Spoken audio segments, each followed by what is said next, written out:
देवी प्रपन्नारति हरे प्रसीद प्रसीद मातर जगतोऽखिलस्य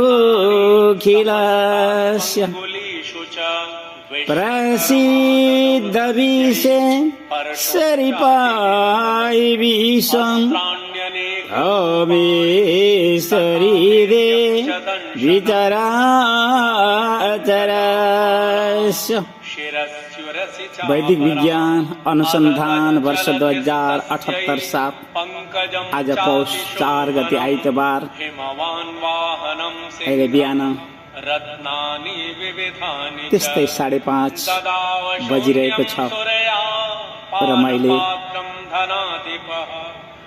आजको यो धान्य पूर्णिमा अन्नपूर्ण पूजाको दिन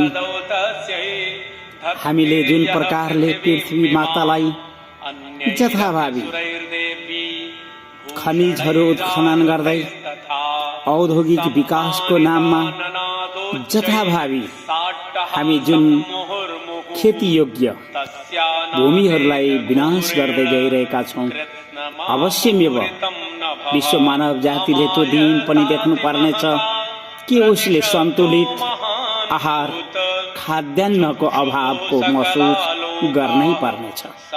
त्यसैले आजको दिन मैले अन्नपूर्ण पूजाको दिन भनेर हर मानव जातिले खाद्यान्नमा आत्मनिर्भर हुनका निमित्त त्यो खाद्यान्न पनि विषादी रहित होस् र ती खाद्यान्नहरू हाम्रो शरीरको लागि सन्तुलित आहारको रूपमा हामीलाई सहज प्राप्त होस्।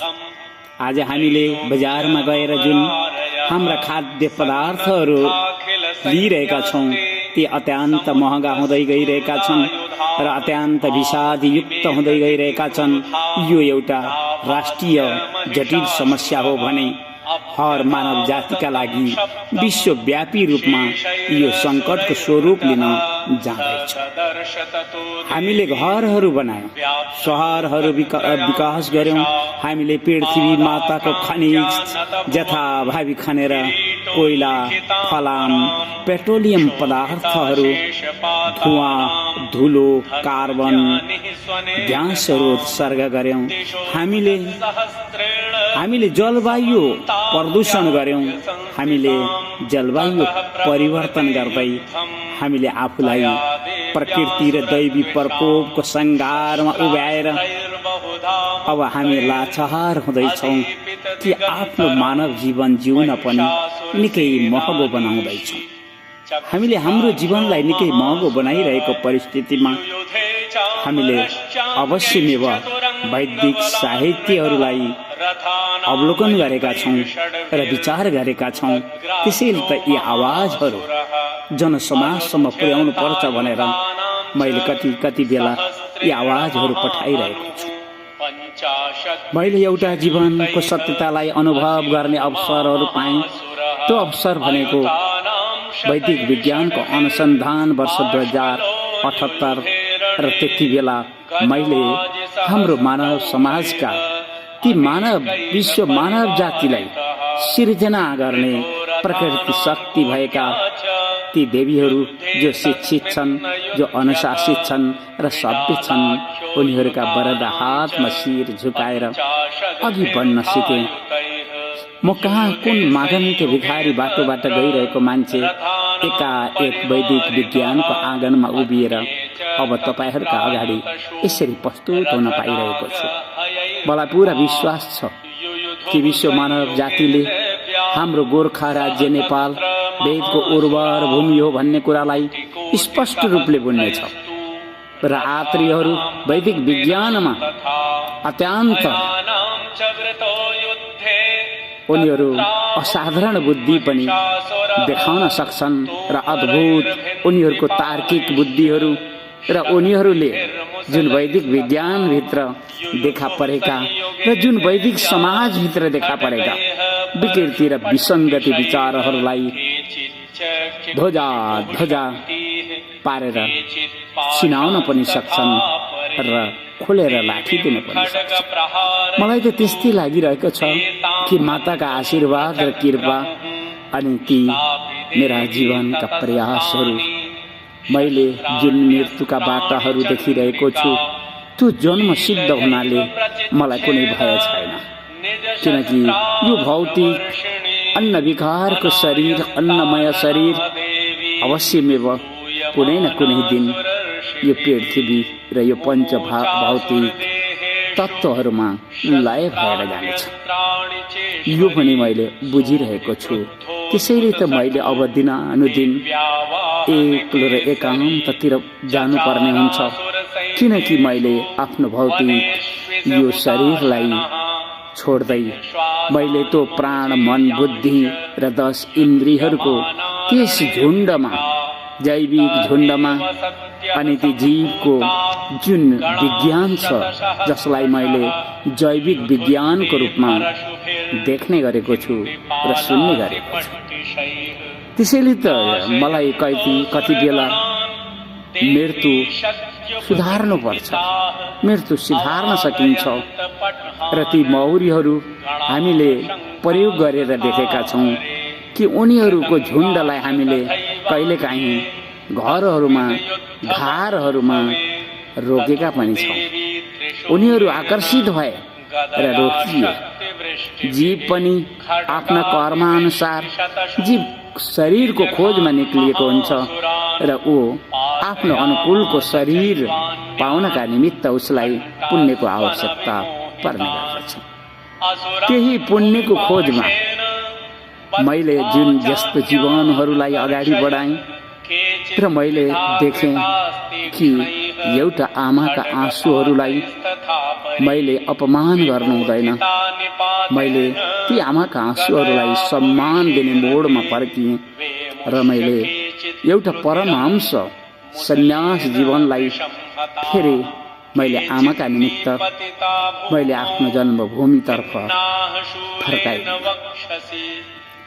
वास्तवमा म त्यति सजिलै फर्कने थिइनँ, तर मैले जुन हिन्दू समाजभित्र देखिएका विकृति र विसङ्गतिहरू, गुरुजनहरूका गद्दारी व्यवहारहरू मेरो चित्त बुझेन, किनकि म आत्रीय थिएँ र म अन्याय सहेर झुक्न नसक्ने हुनाले नै मैले त्यो समाजलाई घृणाले छोडिदिएँ र मलाई यो शरीर दिने ती आमालाई सम्मान गर्नुपर्छ भनेर म फर्किएँ र हुनसक्छ तिनै आमाका आँसुहरूलाई सम्मान दिएको हुनाले आज म यी भाषाहरूमा बोल्न सकिरहेको छु र मैले वैदिक विज्ञानको अनुसन्धान साथ, वैदिक विज्ञानको प्रयोग साथ जुन दैवी र प्रकृति सिद्धिहरू, शक्तिहरूको अनुसन्धान खोज गरिरहेको छु, यो अवश्यमेव गोरख काली माता प्रसन्न हुनुभयो भने नमिल्ला त्यस्तो मलाई लागिरहेको छैन।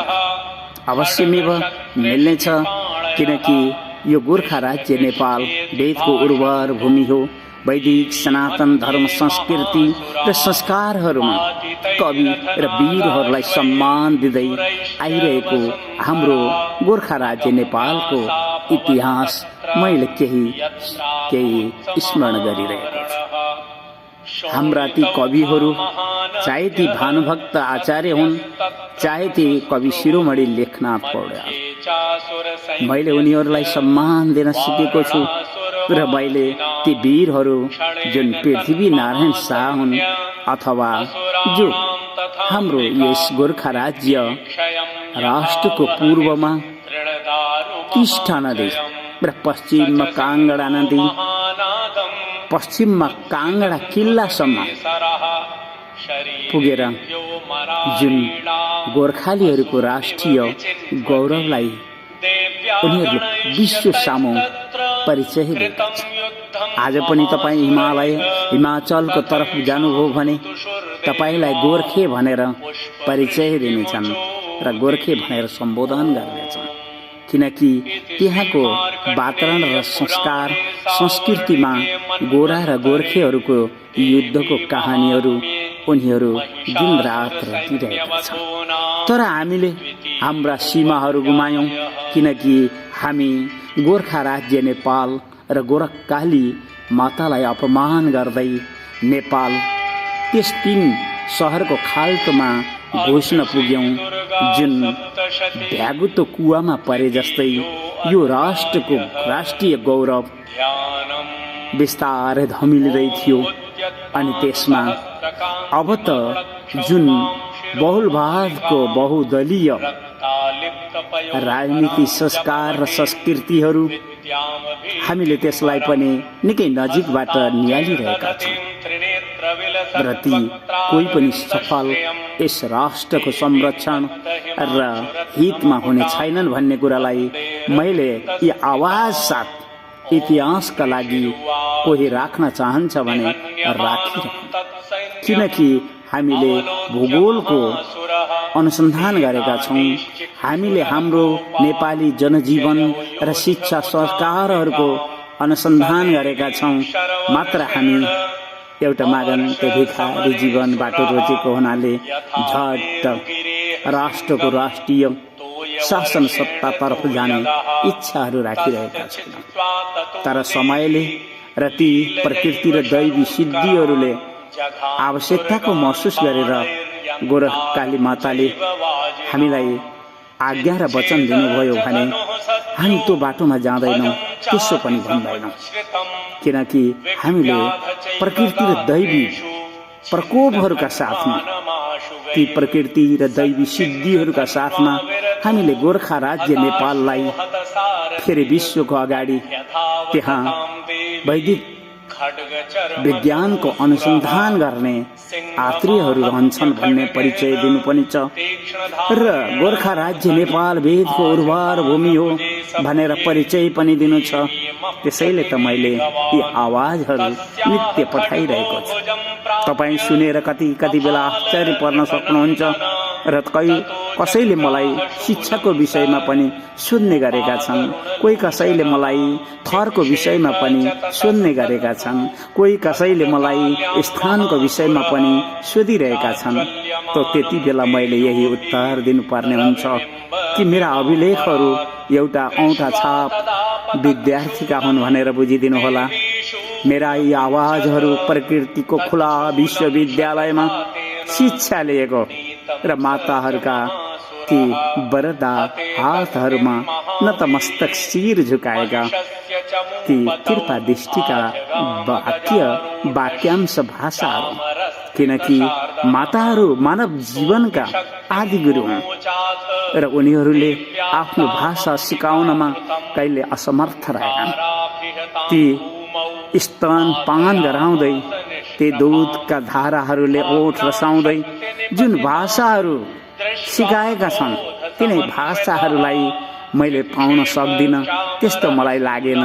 सायद म तिनै कारणले पनि यी आवाजहरू बोलिरहेको छु। मैले जुन बाटो अनुसन्धानतर्फ मोडिदिएँ, किनकि म मृत्युलाई निकै नजिकबाट कैयौँ पटक देखिसकेको छु र मैले जीवनको अन्तिम सत्यता मृत्यु नै रहेछ।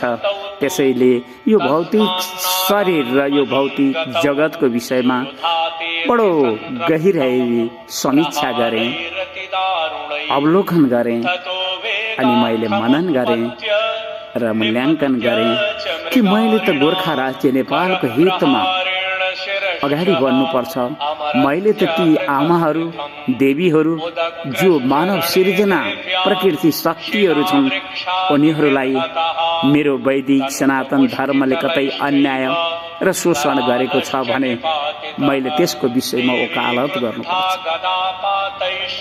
तर मसँग त्यस्तो बौद्धिक भाषा शक्तिहरू थिएनन्। त्यसैले मैले माता तत्त्वको उपासना गरेँ र माताहरू प्रसन्न अनुभव र म आज त्यो वकालत गर्न समर्थ छु। तर म प्रकृति र दैवी सिद्धि प्राप्त नभएसम्म खुला आकाश मुनि जान चाहन्न। एउटा वृक्ष मुनि रहेर होस् अथवा ती नदीका तटहरूमा रहेर होस्, जहाँ कहीँ होस्, हे माँ पुकारदै आँखा भरि आँसु रसाएर मैले मेरो जीवनलाई सफल र सार्थक बनाउन चाहन्छु। मलाई हुलको आवश्यकता छैन र मेरो वैदिक सनातन धर्मले कहिल्यै पनि बहुलवादलाई स्वीकारेन उसले त गुण धर्मलाई स्वीकार्यो र उसले कोही मानव जातिलाई सुधार्नका निमित्त प्रयास गरेन। उसले त प्रकृतिलाई खोज्यो। जोसँग हाम्रो गोर्खा राज्य नेपालको राष्ट्रिय हितका निमित्त अनुकूल व्यवहार आचरण र विचारहरू छन्, त्यस्तै मान्छेहरू खोज्ने वैदिक विज्ञान निस्कियो र उसले गुण धर्मलाई नै खोज्यो।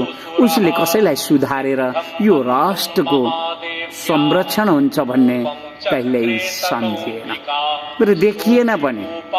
हामीले जो राष्ट्र गोर्खा राज्य नेपालको हितमा आवाज गर्नेहरू छन्, जो पृथ्वी मातालाई सम्मान र संरक्षण दिनका निमित्त आवाज गर्नेहरू छन्, ती सबैलाई हामीले आफ्नो मान्नेछौँ र जो गुणी छन्, जो यो राष्ट्रको हितमा बलिदान हुन तयार छन्, जो कवि र वीरहरूलाई सम्मान दिन तयार छन्, ती सबैलाई यस आत्रेय परमहंस भिक्षु तीर्थले पनि सम्मान गर्छ भन्दै मैले यी आवाजहरूलाई यतै रोक्छु। देवी प्रपन्नार पियरे प्रसीद प्रसीद मातर जगतुखिलस्य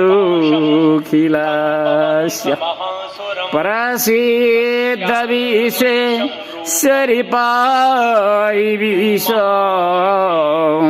तमेश्वरी देवी चराचरस्य। हस्त आजलाई यति, धन्यवाद।